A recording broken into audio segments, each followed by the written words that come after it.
Okay, let's keep reading Harry Potter 10 minutes worth.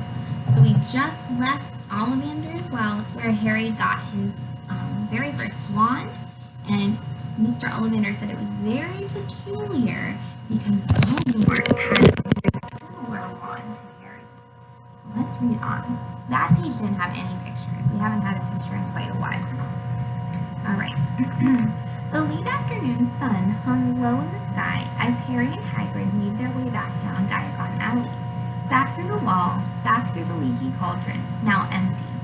Harry didn't speak at all as they walked down the road. He didn't even notice how much people were gawping at them on the underground. That's like a subway. Laden as they were with all their funny-shaped packages, with the sleepy snowy owl on Harry's lap. Up another escalator, out into Paddington Station. Harry only realized where they were when Hagrid tapped him on the shoulder. "Got time for a bite to eat before your train leaves," he said. He bought Harry a hamburger, and they sat down on plastic seats to eat them. Harry kept looking around. Everything looked so strange somehow. "You all right, Harry? You're very quiet," said Hagrid. Harry wasn't sure he could explain. He just had the best birthday of his life. And yet, he chewed his hamburger, trying to find the words. "Everyone thinks I'm special," he said.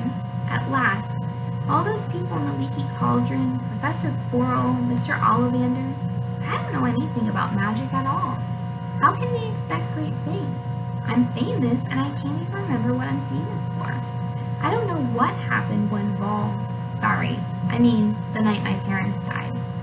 Hagrid leaned across the table. Behind the wild beard and eyebrows, he wore a very kind smile.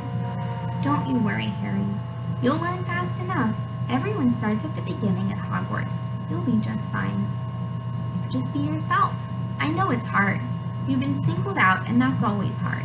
But you'll have a great time at Hogwarts. I did. I still do, as a matter of fact." Hagrid helped Harry onto the train that would take him back to the Dursleys, then handed him an envelope. "Your ticket for Hogwarts," he said. "1st of September, King's Cross. It's all on your ticket. Any problems with the Dursleys, send me a letter with your owl. She'll know where to find me. See you soon, Harry." The train pulling out of the station, Harry watched as Hagrid wanted to watch until Hagrid was out of sight. He rose in his seat and pressed his nose against the window, but he blinked and Hagrid was gone. Okay, this is chapter 6. The Journey from Platform 9 3/4. Harry's last month with the Dursleys wasn't fun. True, Dudley was now so scared of Harry that he wouldn't stay in the same room as him. While Aunt Petunia and Uncle Vernon didn't shut Harry in his cupboard, force him to do anything or shout at him, in fact, they didn't speak to him at all.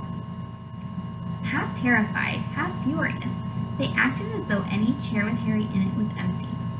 Although this was an improvement in many ways, it did become a bit depressing after a while. Harry kept to his room with his new owl for company.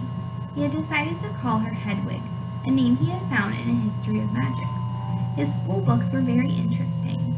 He lay on his bed reading late into the night, Hedwig swooping in and out of the open window as she pleased. It was lucky that Aunt Petunia didn't come in to hoover anymore, that means vacuum, because Hedwig kept bringing back dead mice. Every night before he went to sleep, Harry ticked off another day on the piece of paper he had pinned to the wall, counting down to September 1st. On the last day of August, he thought he'd better speak to his aunt and uncle about getting to King's Cross Station the next day. So he went down to the living room where they were watching a quiz show on television. He cleared his throat to let them know he was there, and Dudley screamed and ran from the room. Uncle Vernon? Uncle Vernon grunted to show he was listening. I need to be at King's Cross tomorrow to go to Hogwarts." Uncle Vernon grunted again. "Would it be all right if you gave me a lift?" Grunt. Harry supposed that meant yes. "Thank you." He was about to go back upstairs when Uncle Vernon actually spoke. "Funny way to get to a wizard school, the train. Magic carpets all got punctures, have they?" Harry didn't say anything. "Where is this school anyway?" "I don't know," said Harry, realizing this for the first time. He pulled the ticket Hagrid had given him out of his pocket. "I just take the train from platform 9 3/4 at 11 o'clock, he said. His aunt and uncle stared. "Platform what?" Platform 9 3/4. Don't talk rubbish, Uncle Vernon said. There is no platform 9 3/4. It's on my ticket.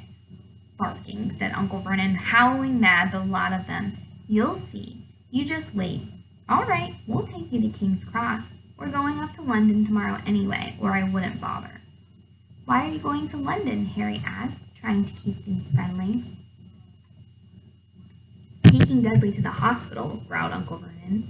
Gotta have that ruddy tail removed before he goes to smelting. Harry woke at 5 o'clock the next morning. He was too excited and nervous to go back to sleep. He got up and pulled on his jeans because he didn't want to walk into the station in his wizard's clothes. He'd change on the train. He checked his Hogwarts list yet again to make sure he had everything he needed, saw that Hedwig was shut safely in her cage, and then paced the room, waiting for the Dursleys to get up. 2 hours later, Harry's huge, heavy trunk had been loaded into the Dursleys' car. Aunt Petunia had talked Dudley into sitting next to Harry, and they had set off. They reached King's Cross at 10:30. Uncle Vernon dumped Harry's truck onto a trolley and wheeled it into the station for him.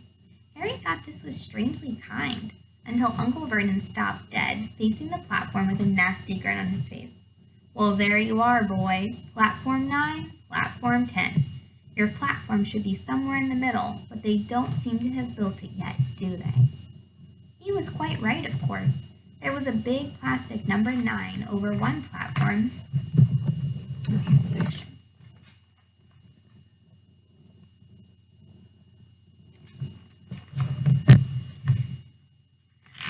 There was a big plastic number 9 over one platform and a big plastic number 10 over the one next to it.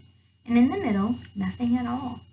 Have a good turn, said Uncle Vernon, with an even nastier smile. He left without another word. Harry turned and saw the Dursleys drive away. All three of them were laughing. Harry's mouth went rather dry. What on earth was he going to do?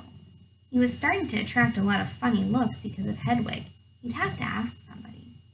He stopped a passing guard, but didn't dare mention platform 9 3/4.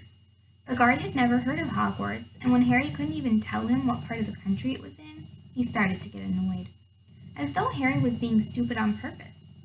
Getting desperate, Harry asked for the train, and that left at 11 o'clock, but the guard said there wasn't one. In the end, the guard strode away, muttering about time wasters. Harry was now trying hard not to panic. According to the large clock over the arrivals board, he had 10 minutes left to get on the train to Hogwarts, and he had no idea how to do it. He was stranded in the middle of a station with a trunk he could hardly lift, a pocket full of wizard money, and a large owl. Hagrid must have forgotten to tell him something you had to do, like tapping the third brick on the left to get into Diagon Alley. He wondered if he should get out his wand and start tapping the ticket box between platforms 9 and 10. At that moment, a group of people passed just behind him, and he caught a few words of what they were saying. Packed with muggles, of course. Harry swung round. The speaker was a plump woman who was talking to 4 boys, all with flaming red hair. Each of them was pushing a trunk like Harry's in front of him, and they had an owl. Heart hammering, Harry pushed his trolley after them. They stopped, and so did he, just near enough to hear what they were saying. Now what's the platform number? Said the boy's mother. 9 3/4, piped a small girl, also red-headed, who was holding her hand. Mom, can't I go? You're not old enough, Ginny. Now be quiet. All right, Percy, you go first. What looked like the oldest boy marched toward platform 9 and 10. Harry watched, careful not to blink in case he missed it. But just as the boy reached the divide between the 2 platforms, a large crowd of tourists came swarming in front of him, and by the time the last backpack had cleared away, the boy had vanished. Fred, you next, the plump woman said. I'm not Fred, I'm George, said the boy. Honestly, woman, you call yourself our mother. Can't you tell I'm George? Sorry, George, dear. Only joking, I am Fred, said the boy, and off he went. His twin called after him to hurry up, and he must have done, because a second later he had gone. But how had he done it? Now the third brother was walking briskly toward the thick barrier. He was almost there, and then quite suddenly he wasn't there. There was nothing else for it. Excuse me, Harry said to the plump woman. Hello, dear, she said. First time to Hogwarts? Ron's new too. She pointed at the last and youngest of her sons. He was was tall, thin, and gangling with freckles, big hands and feet, and a long nose. Yes, said Harry. The thing is, I don't know how to get on the platform, she said kindly, and Harry nodded. Not to worry, she said. All you have to do is walk straight at the barrier between platforms 9 and 10. Don't stop and don't be scared you'll crash into it. That's very important. Best do it at a bit of a run if you're nervous. Go on now before Ron. Okay, said Harry. He pushed his trolley round and stared at the barrier. It looked very solid. He started to walk towards it. People jostled him on their way to platforms 9 and 10. Harry walked more quickly. He was going to smash right into the ticket box, and then he'd be in trouble. Leaning forward on his trolley, he broke into a heavy run. The barrier was coming nearer and nearer. He wouldn't be able to stop. The trolley was out of control. He was a foot away. He closed his eyes, ready for a crash. It didn't come. He kept on running. He opened his eyes. All right, we're going to stop there. I'll read some more tomorrow.